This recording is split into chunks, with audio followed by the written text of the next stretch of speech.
নমস্কার, সুচন্দা রান্নাঘরে সবাইকে স্বাগত জানাই। আজকে এখানে আমি ফলি মাছের তেল ঝাল রান্না করেছি। স্কিপ না করে পুরো ভিডিওটা আপনারা দেখবেন, আশা করি আপনাদের ভালো লাগবে।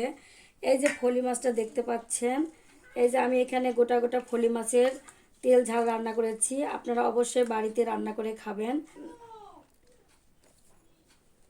তো চলুন বন্ধুরা, আমি এখন মূল রেসিপিতে চলে যাব। লবণ, হলুদ। এখন আমি ফলি মাছগুলো লবণ হলুদ দিয়ে ভালোভাবে মেখে নিব।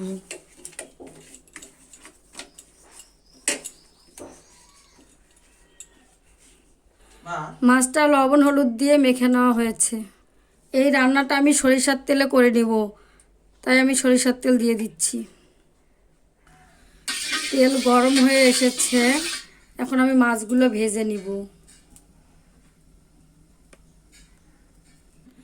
মাছগুলো অনেকটা বড় সাইজের, এই জন্য আমি একটু একটু করে মাছ ভেজে নিব। মাছটা এখন আমি উল্টে পাল্টে ভালো করে ভেজে নিব। ফলি মাছের মধ্যে কাঁটা অনেকটাই আছে, কিন্তু এই মাছের উপকারিতা অনেক বেশি। মাছ ভাজা হয়েছে, তুলে নিব। মাছটা আমি একদম কড়া করে ভেজে নিব না, এরকমভাবে ভেজে নিব। আর এই মাছের তেল ঝাল খুবই সুন্দর লাগে খেতে। এখন আমি বাকি মাছগুলো ভেজে নিব। আমার সবগুলো মাছ ভেজে নেওয়া হয়েছে। মাছ ভাজার তেলেই আমি মাছের তেল ঝোলটা রান্না করে নিব। ফোড়নের জন্য জিরা দিয়ে দিব,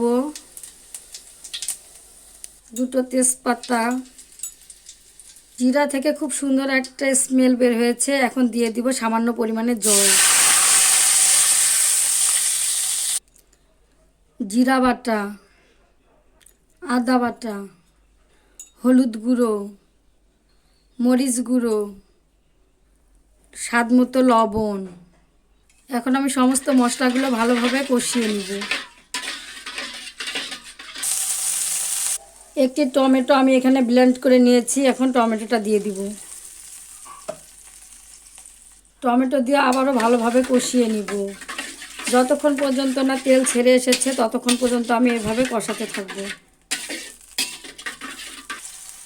আমি আরও মিনিট দুয়েকের মতো এভাবে কষিয়ে নিব। মশলা থেকে তেল ছেড়ে এসেছে, আমি আর কষাবো না। আর গরমের দিনে এই ঝোলটা খেলে শরীরের অনেক উপকার হবে। আমি ঝোলের জন্য জল দিয়ে দিব। আর এই ঝোলটা যে খাবে তার গ্যাসের যদি সমস্যা থাকে, গ্যাসের প্রবলেমও দূর হয়ে যাবে। ঝোল ফুটে ওঠার আগে আমি মাছগুলো দিয়ে দিব।